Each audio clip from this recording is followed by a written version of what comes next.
Ayan na, kanya.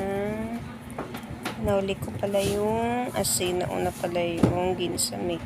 Pasensya na kayo guys. Kung ganyan yung tsura. First time kasi natin magluto. Ayan. Medyo walang alam sa pagluluto. Hindi tayo marunong magluto. Mag-i-effort tayo. Kahit papano. May matutunan lang din. Kunyari-kunyari lang. At dahil ngayon lang tayo nakapag-voice over, dahil wala ang mga makukulit, natutulog sila ngayon. Kasi mamaya, kulitan time ulit. So ayan, halo-haluin ang halo-haluin ang halo-haluin. Hanggang siya ay mailuto natin. Ayan. Okay, dahil kulang pa siguro yan ng egg, lalagyan pa natin ng isa pang itlog. Kaya kumuha muna tayo para mailagay natin. Kasi pangit naman kapag na sobrang dry na siya. Ayan, ilagay na muna natin siya. Then halo-halo ulit. Halo-halo ulit. Ayan, nakatatlong itlog na tayo. Ang sobra namang dulas ng ating Tupperware. Pagpasensyahan nyo na yun guys. At ngayon ay nakasalang na yung kawali para ilagay na natin siya. Ganun lang, mabilis lang siya maluto. Kasi vegetables naman siya. So, dinagdagan ko pa ng ginisa mix dahil dinagdagan natin ng itlog para mas malasa-lasa siya ng konti. Saglit lang yan maluto guys. Kahit half cook lang yan ay pwedeng-pwede na. At least nakakain ng gulay ang ating mister. Kasi madalang lang siya kumain ng gulay. Puro kasi siya pang putok-batok ka. Ayan, dinagdagan ulit natin ng asin. Walang katapusang dagdag ng asin yan. Hanggang sa ayan ay maging boro este. Yan pala ay maging masarap. Ayan na nga siya. Ganyan-ganyan ko lang. Hindi ko na siya tinumpok-tumpok. Ganyan na lang para isahan. Ayan. Sarap nun. Ang bango niyan.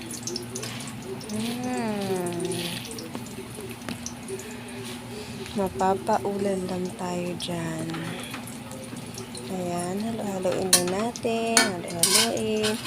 Hanggang siya ay paligtarin. Pasensya na kayo guys dahil hindi tayo expert sa pagluluto. Kaya yan yung kakalabasan nyo guys.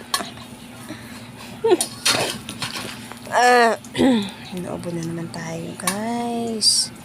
Mahirap talaga pag may sakit yung tao na. Ayan siya. Binaligtad natin siya. Hahainin na rin natin siya ng mga ilang minutes lang yan. Kasi mabilis din naman siyang maluto. Nagpilag-ilaw nga din siya eh. Ayan. Okay. Napan si ate. Baligtad. Oh, yun. Umuulan pa yun. Tapos ng kulog dito. Ayan. Tapos, pag naluto na yung harap niya, pwede na siyang kainin. Para sa ating makamasarap.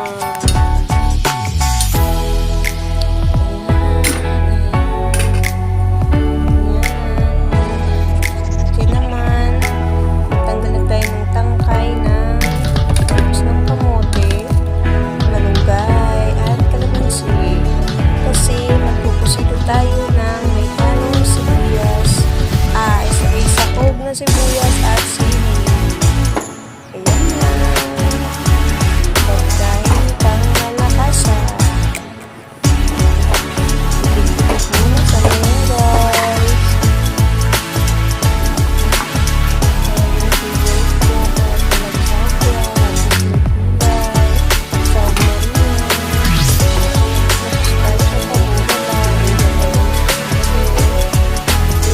Ito ko lang ako sa kapitbahay.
natin din lang mapakain natin siya. Kasi hindi talaga siya din kumakain ng gulay. Kaya kailangan natin kahit minsan-minsan nakatikim din siya ng gulay.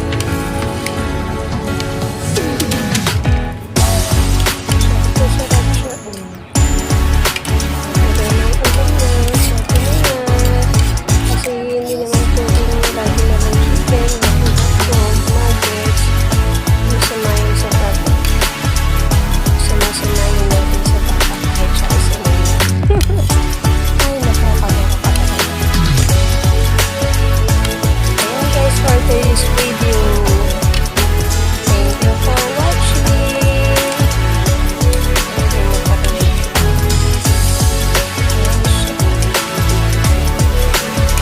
Bye guys.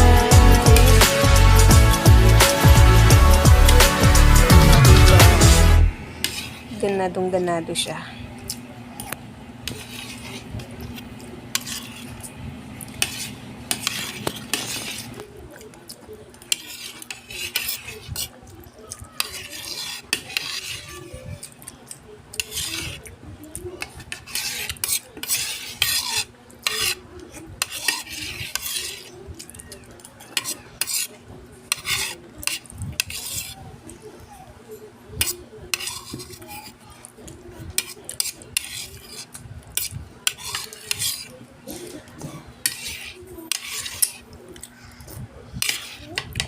Teacher, alam niyo po, natulog ako kanina.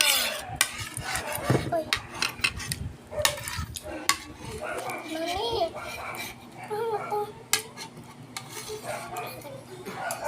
Yummy.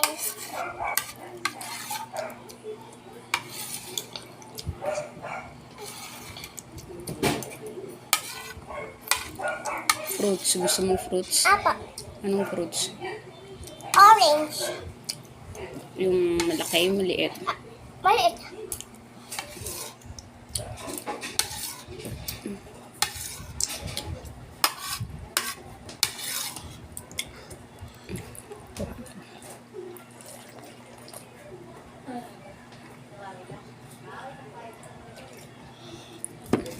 Tapos na, Mami.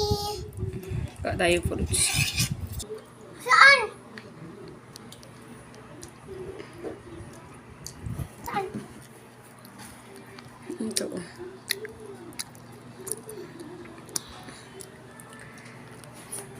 Bye-bye po, teacher. Bye-bye po.